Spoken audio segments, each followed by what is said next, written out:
welcome back to another episode of Am I Grown Yet? This is part 2 to the first episode for Women's History Month. If you haven't already watched the first part of this video, make sure you go back and watch this. For anybody new to tuning in, welcome.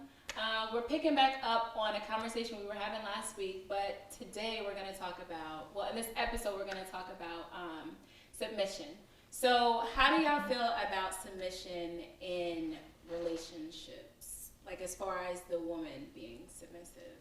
Do you feel like it's something that comes by default from just specifically having that title as a girlfriend or wife?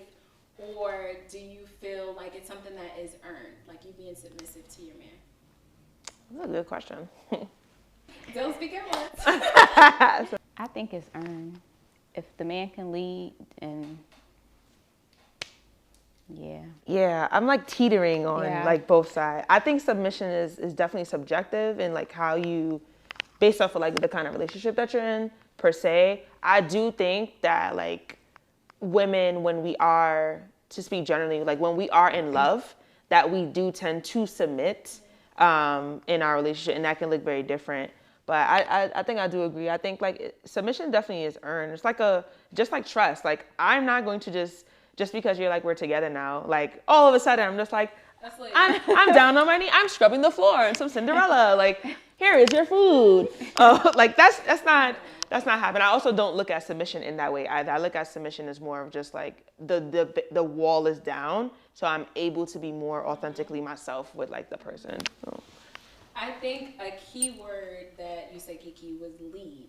Mm-hmm. I feel that if a man, and when a man is doing what he has to do as a man, leading, taking responsibility, doing like the manly things, and we can go down the list of what we consider that to be. But I feel like when a man is doing that, by all means, you get everything nasty, you get everything you want. I'm Cinderella. Everything like that your heart desires, anything that you mention, anything you bring up, like it's like that's in addition to me being a girlfriend to you or me being a wife to you. And I feel like a lot of men, they expect that, okay, well, I made you my girlfriend or I made you my wife, so you should be doing that anyway. And I know that religion and culture ties into that different ways. But just to speak very vaguely, I do think that it needs to be earned, like you two said. I definitely think that it needs to be earned. I don't believe in just fully submitting to a man who is not giving you anything like spiritually, emotionally, physically. They're not doing anything for you in that area. So I definitely believe that leading, like being that leader in the relationship, letting me know that you got me if something happens, you got us if something happens. Because I feel like even just as being Black women, we take on the weight of the world a lot on our back. And it's enough that we have to keep ourselves up. So it's like we don't want to feel like we have to be the leader of the relationship too. And I know that because of, and this goes back to slavery days and everything, but Black women are expected to be like these strong people. And while we don't want to be that in a relationship. We don't want to have to feel like we have to be both the woman and the man in our relationship. So I feel like when it does come down to dating, when it does come down to courtship and being married and everything like that, it's very important to us. And this may identify to other races as well, but specifically for Black women, I feel like we look for that in our men. We want to make sure that he's able to lead us, and that if we decide to have a family with him, he's able to, cover over our family. That's major. Period. And if that's not happening, why should we feel like, I'm going to make sure the house is, as a woman, I like things to be clean regardless. So I'm not going to say that I'm keeping the house clean because I got a man and he wants the house clean. Like I'm doing it because I want a clean house. But ultimately, like the things that I'm doing for you, like catering to you, maybe rubbing your feet, cooking you your favorite meal, all of the extra stuff, stuff that you, all of the extra stuff that that you wouldn't do if you didn't feel like you were secure. So, I know I said a lot, but that's basically to me what I feel comes with submission and what my requirements are for me being submissive in a relationship. Sister Amber is out here preaching. That was the whole entire word. I think one of the last key points that I want to pull out that you said really well is just the language around security. And I think I'm speaking to Black women and for Black and to BIPOC women specifically. Like, there is historical trauma on the hands in the history of BIPOC women and Black women. The need to feel secure is imperative in order for submission to happen. And I'm not talking about physically secure. Like, I know that if somebody was getting crazy, that I know homie gonna jump over the table and handle business. You know, I'm talking about spiritually and also emotionally secure, mentally secure. If I come in if I say something to you, you take me seriously as a woman. If I'm voicing my concerns, you're not dismissing me. Or, you know what I mean? Like, that level of security is extremely important in a woman feeling safe enough to be vulnerable with you, to let that veil down and also be submissive. It's just that's just how it works. Like, it really is earned, going back to what you said. And I hope that that's something that in conversations moving forward with folks who are single, who are dating, or whatever situations that you're in, like, if you are thinking of being submissive or whatever your relationship looks like that needs to be at the forefront of that conversation. Yes. I don't know. I just can't imagine any woman wanting to be with a guy who is just kind of like, you know, just going with the everyday flow, not being able to cater to them on that emotional standpoint, on that spiritual standpoint.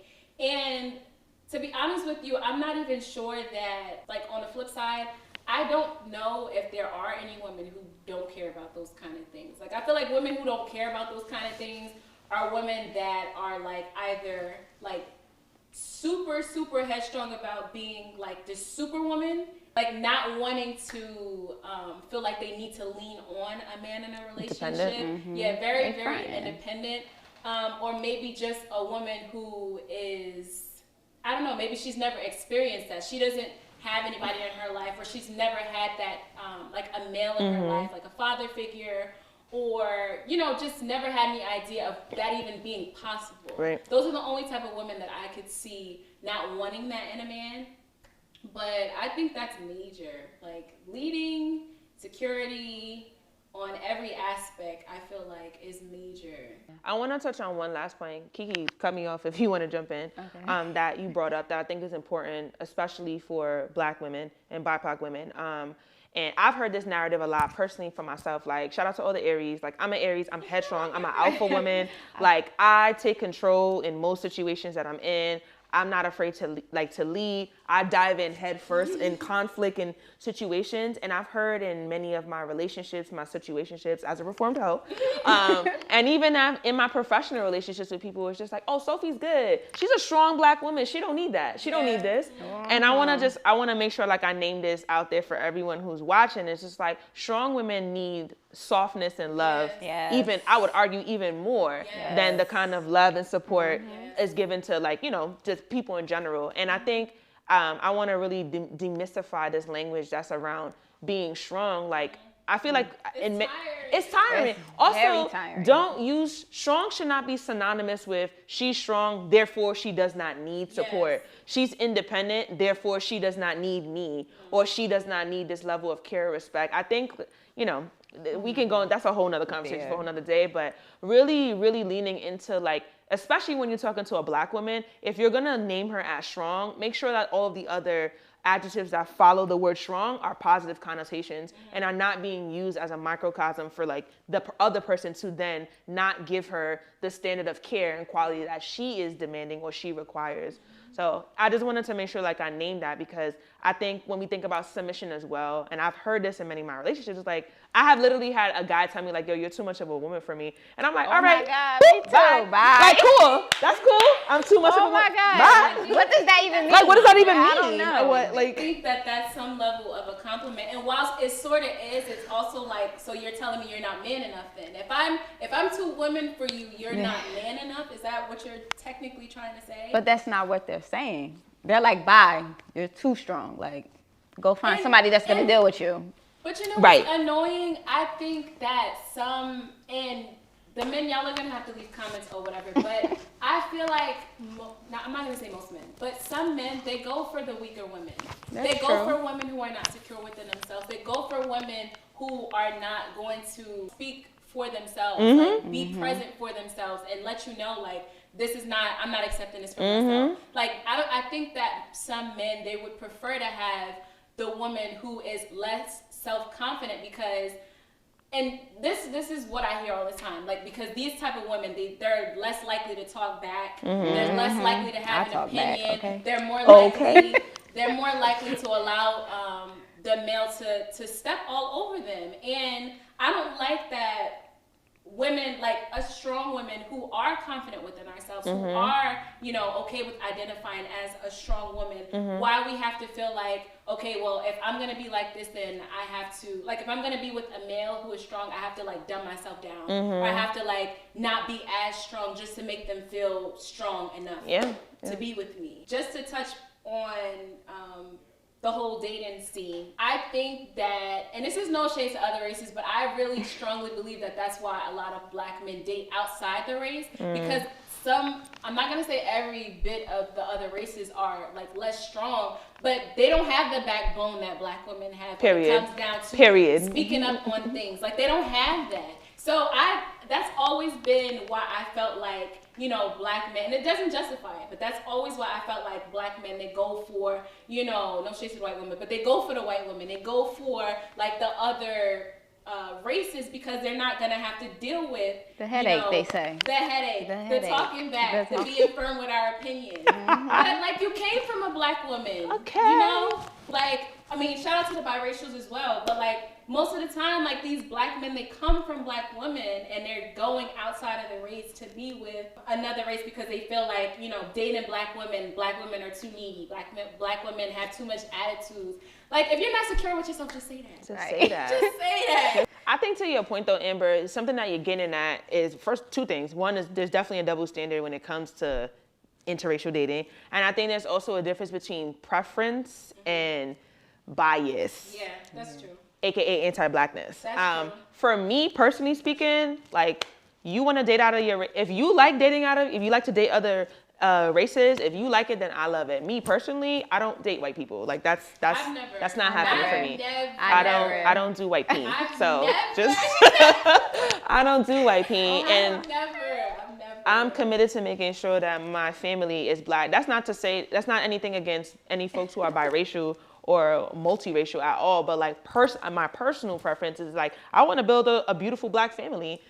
For me, I think the issues come about where, and I hear this on both sides from both black men and black women, is when you date out of your race and then you disrespect black women or you disrespect black men. Like, if you're going to be outside of the race, be happy with that. Do that. But don't take shots at black women. Right. Like, I'm with this race because this didn't do that. Correct. That's Yeah. when it's the issue. There's a lot of rooted anti-blackness in a lot of the conversations that I've heard, or just in the situations that I've seen. And I will argue too, there's a lot of fetishism and there's a lot of, I want to date a white woman because I want to have this level of clout and status, or I want a white man because he is rich and I know my family's gonna be good. I want children with, like, light skin and hair, That just like, has always Charlie. But you know that stems back from slavery. Yeah. That stems back from slavery. The lighter ones being able to be in the house. More mobility. Social mobility, class mobility. That definitely came from slavery. Yeah. But I think even more currently, back when the protests were happening, and even more currently, a lot of artists and stuff have been receiving backlashes. Even major corporations have been receiving backlash for the lack of representation. And if they do say, like, oh, like, companies saying that they're diverse, you look to the people that they're representing as diverse, and these people look like they can pass. Like, these people are white passing. These people don't even look like your average day-to-day black people. So even down to the fetish, like, back with the protests, how the white women, they were posting on the billboards how they support black men because all they take is black peen and everything like that. And I feel like to that point, it's like, that's not a compliment, you know? It's not a compliment to say, and even just another sidebar, like, growing up, you speak well for a black woman. you look this way for a black woman. And it's like, when I was younger, I'm not gonna lie, I didn't know any better to know, like, okay, that's not even a compliment. If you are a black woman, a black male, or outside of the race, dating outside of your race, like, don't knock the next race just to make the person you're dating feel more secure, or just to make yourself feel like you're doing something. Because you look dumb at the end of the day. You look dumb at the end of the day. All right, so before we close out, we want to do a conversation about Black love. Although it is Women's History Month, we did just come out of Black History Month, and it's rolling into this month. So before we want to close out with giving what Black love is to us. First up, shout out to my honey, my love, my babe. Black love for me means like protecting the sacred bond between you and your partner. I think it also means like being open and willing to grow in a multitude of ways. It's really being committed to seeing things through, even if it doesn't necessarily mean marriage, because maybe not everyone wants to get married, which I think that's fine. But like really being comfortable and staying committed and grounded and continuing to just like cultivate your relationship with your partner. That's what Black love means to me. Black love means to me a healthy relationship, spiritually, mentally, physically, and just raising your children to know what love actually looks like. That's a good one. I'm gonna piggyback off of what they just said. Black love to me is also, being connected spiritually, emotionally, physically, of course, and just keeping the tradition and the culture going.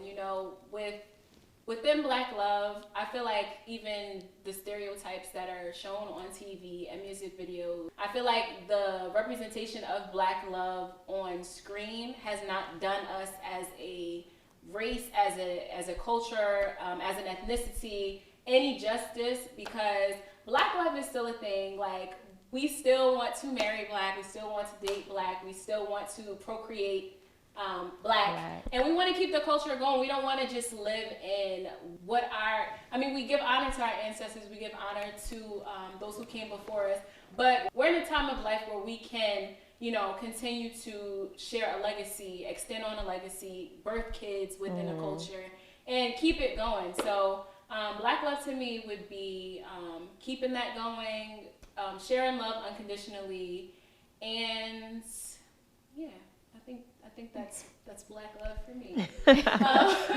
But we're closing out, and I hope that you guys have learned something. From my guys out there, I hope you learned something. For the ladies, I hope we shed some light on some topics that have been controversial for a long time. Things that you may not have felt comfortable to talk about. I hope we were able to talk about those things. And yeah, make sure you guys are following the Instagram page is AmIGrownYet, and our website is AmIGrownYet.me. Most of you guys probably came to this episode from that, but if you aren't already, make sure you guys follow the Instagram to keep contact. If you guys want to get started on the show, if you want to suggest any topics, feel free to hit me up. I am usually always next to my phone, and I'll let the ladies give their handles if they would like to. Yes. Again, thank you so much for having me, Amber. You can definitely reach me on Instagram at carefree_black_woman with a Y. On IG, I definitely would love to continue this conversation, and I hope everyone stays safe and well. You can find me on Instagram at the Real Kiki. I think that's my Instagram name. Stay tuned for what we got coming next. We are Women's History Month. Make sure you tell a woman in your life something that you appreciate about them. Do something nice for women in your life. Stay tuned for the next one.